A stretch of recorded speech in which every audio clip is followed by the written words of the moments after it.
Mes prochains invités, il y a beaucoup de monde en studio aujourd'hui, vous m'envoyez très fier.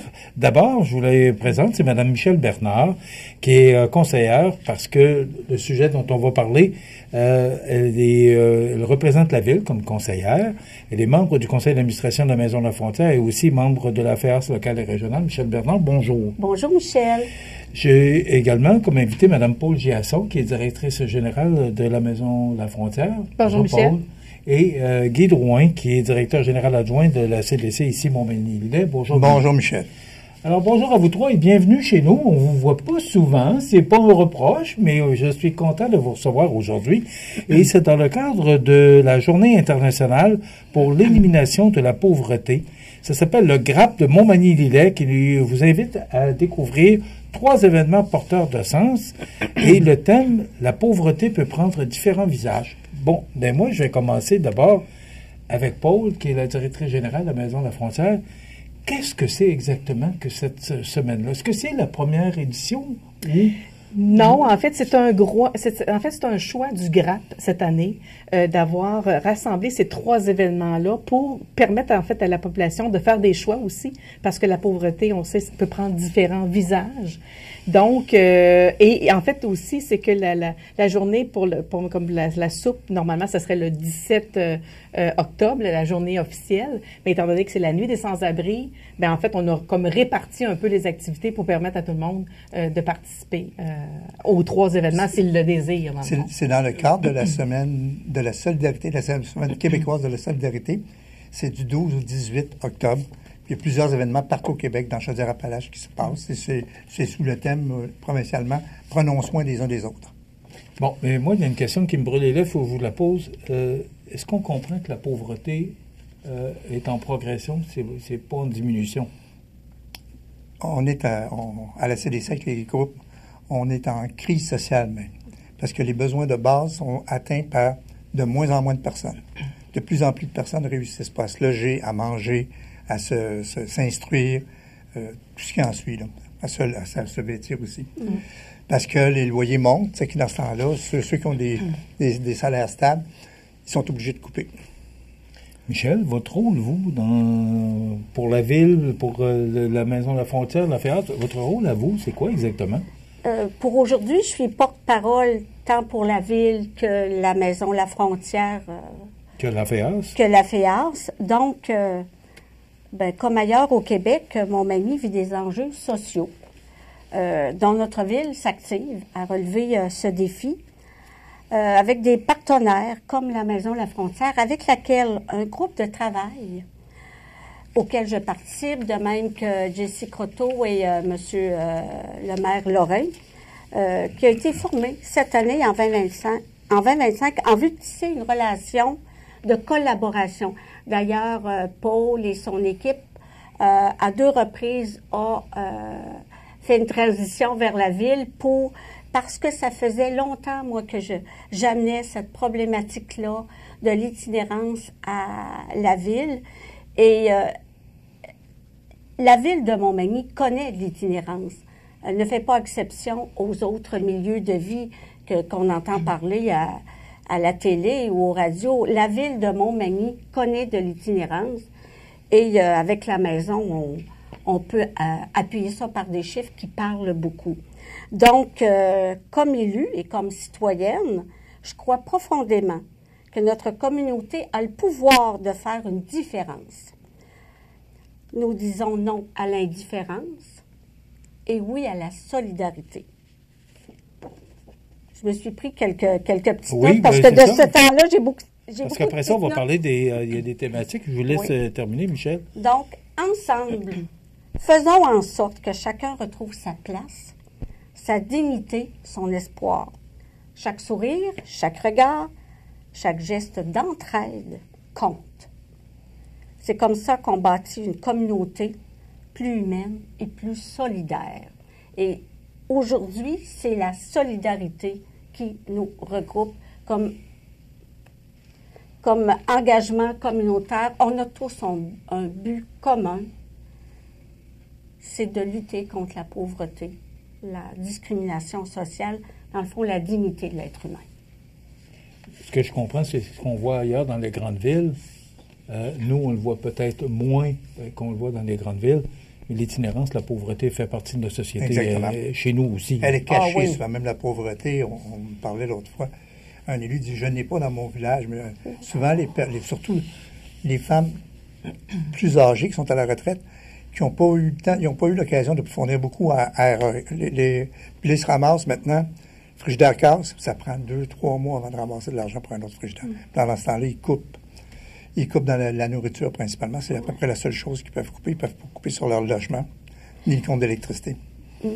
Et j'ajouterais, Michel, moi, si tu veux bien, mes 37 ans à l'aide juridique, on n'a pas à me convaincre qu'il y a de la pauvreté, puis qu'il y a de l'itinérance, qu'il y a aussi de la désorganisation sociale, que les loyers sociaux sont manquants.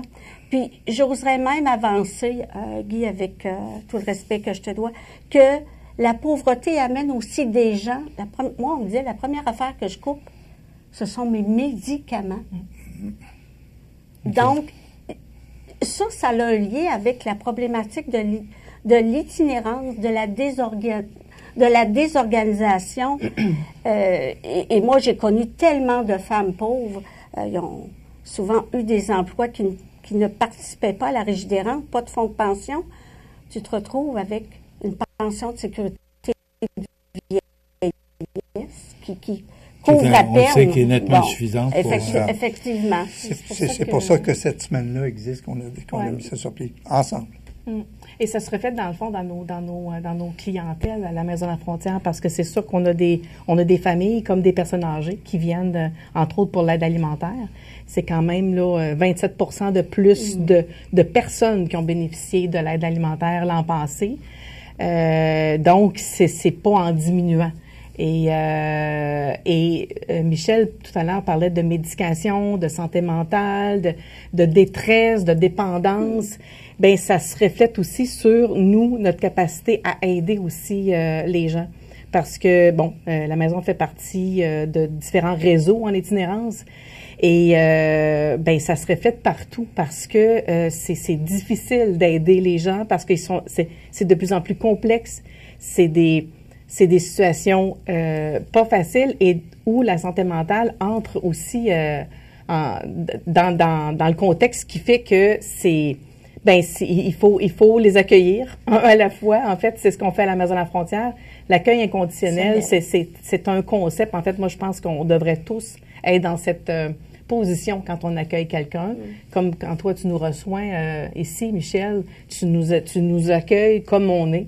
Et tu nous donnes la parole, tu partages, tu entres en communication avec nous. Et c'est ce qu'on fait, nous, avec les usagers. Épaule sans jugement. Oui, très important. Très important, ce que vous mentionnez. Il y a, parce que le temps passe vite, il y a 3 événements. 3 événements. Il y a un événement le 15, le 17 et 18 octobre. Guy? Le 15, je vais commencer par le premier, le 15, où je suis plus le porte-parole. C'est organisé par le groupe de réflexion et d'action contre la pauvreté. C'est un ouvrage collectif de plusieurs organismes communautaires, Jardilec, la CDC, la DDS, la Défense des droits sociaux. Soupe au bouton qui fournit la soupe. C'est une soupe gratuite. C'est à l'église Saint-Thomas, à Montmagny, de 11h à 13h30. Ça, c'est le 15, mercredi le 15. C'est gratuit. Au sous-sol de l'église Saint-Thomas. Aux contributions volontaires. Souvent, les gens disent, je ne veux pas aller prendre la nourriture d'un autre. Ceux qui veulent venir, puis ils peuvent mettre un montant d'argent, ils mettent le montant d'argent. S'il n'y a rien, il n'y a rien, c'est pas grave. OK. Peu importe le nombre, c'est... Peu importe, oui. Okay. Nous, en fait, l'équipe de la Maison de la Frontière, on va être là aussi pour aider. C'est ça. Mais toute la nourriture est toute faite par soupe au bouton. IGA fournit les pains, la soupe au bouton Jardilec fournit le café. Le CAB, c'est ça, fournit les bénévoles. Le Centre d'action bénévole Montmagny-Lillet. Oui. OK. Le 17 octobre. Le 17 octobre, c'est la Nuit des sans-abri. C'est une 2e édition dans Montmagny-Lillet. On a repris le thème de la lumière. Alors, cette année, on s'est dit qu'on allait mettre la lumière où l'on n'ose pas regarder. Et ça vient de l'idée de l'équipe cet été. On se disait comment on pourrait parler de la pauvreté, de l'itinérance, sans jugement, de sensibiliser.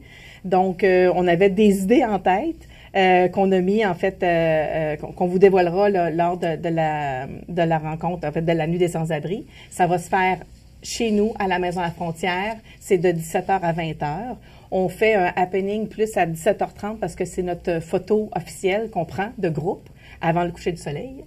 Et il y aura aussi, on a eu la participation des étudiants du Cégep de la Pocatière en éducation spécialisée qui sont venus à la Maison de la Frontière pour rencontrer des personnes en situation d'itinérance.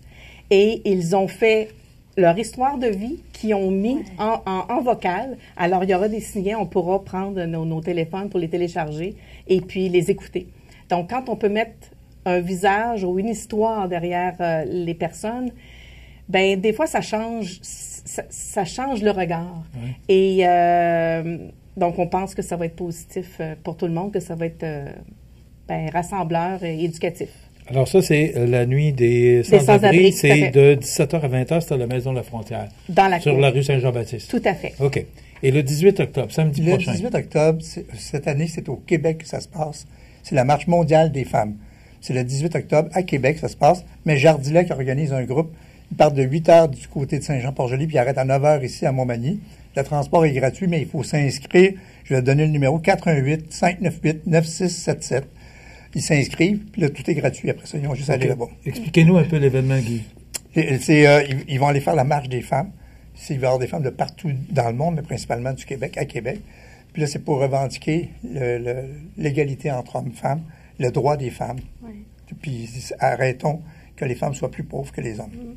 Faire reconnaître également, Guy, parce que c'est le mandat de la FEAS cette année, le travail invisible. Le travail invisible, c'est pas le travail au noir, ça touche plusieurs sphères, parce que je me suis fait poser cette question-là. Je trouvais ça un peu particulier. Et la FEAS offre le 25 octobre prochain une conférence à la bibliothèque de Montmagny sur le travail invisible. Et je vais faire un petit saut avec ce que tantôt tu annonçais. Oui, il y a un autobus qui va partir de la Jardilec, qui va prendre les femmes qui se sont inscrites à Montmagny, et le point de chute est L'Oiselière. Okay. Vers 9h. Donc, samedi matin, le 18 octobre. C'est organisé par la Jardilec et le Havre des femmes. OK. Le premier événement, le 15, est-ce que c'est une première ou ça a déjà eu lieu? Non, la première c'est la CDC qui avait organisé. La première, c'est en 2014, que moi j'ai connu. Là. Okay. Et la participation, dites-moi comment... Des fois, il y a 100 personnes qui viennent. Des fois, c'est un peu moins. Des fois, on a fait ça dehors. À Montmagny, on a fait ça à la bibliothèque déjà, à l'extérieur. Est-ce que les gens sont gênés, Guy, d'y aller? De moins en moins. Okay. Au début, les gens disaient, même à Montmagny, je me souviens, on avait fait avant 2020, avant la pandémie, là, puis les gens de la municipalité disaient, c'est quoi ça, on a l'air des pauvres ici. Ça aide beaucoup à démystifier la pauvreté. Là. Je vais poser ma question autrement. Est-ce que les gens se sentent mal à l'aise? C'est pas gêné, mais mal à l'aise. De moins en moins. Oui, des fois, c'est gênant. Mais on essaye, justement, on ouvre ça à tout le monde. Puis c'est pour ça que si quelqu'un a les moyens, il veut dire, moi, je contribue, il y va, puis il mange avec tout le monde. Parce que c'est pas un étiquetage, c'est un geste solidaire qu'on fait quand on participe à cet événement-là, dans ces événements-là. Et moi, Michel, je me rappelle, mon père avait un enseignement qui nous répétait quand bon lui semble pour nous faire comprendre que aujourd'hui, tu peux être confortable, mais dans 6 mois, tu peux avoir besoin. Oui. Hein? Et donc, ça, les histoires de vie qu'on a enregistrées, c'est exactement ça.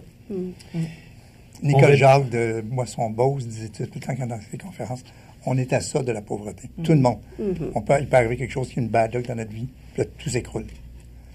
OK. Alors, on répète, le 15 octobre, de 11h à 13h30, c'est au sol de l'église Saint-Thomas. C'est soupe populaire, avec la Maison de la Frontière et la CDC. Une vingtaine de personnes, une vingtaine d'organismes. Le 17 octobre, c'est la nuit des sans-abri. C'est de 17h à 20h. De toute façon, moi, je vais en reparler la semaine prochaine pour m'assurer que le message est bien entendu.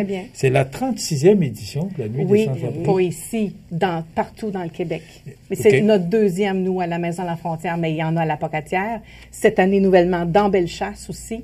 Donc, ce que je comprends, c'est que ça prend de... c'est parce que c'est effectivement la problématique grossit aussi. Oui. Et samedi, c'est la marche pour les femmes. La marche mondiale des femmes à Québec. Voilà, c'est à Québec. Et on peut se joindre au groupe 598-96-77. Exactement. Est-ce que les gens sont obligés de s'inscrire? Oui, ils sont obligés de prendre l'autobus.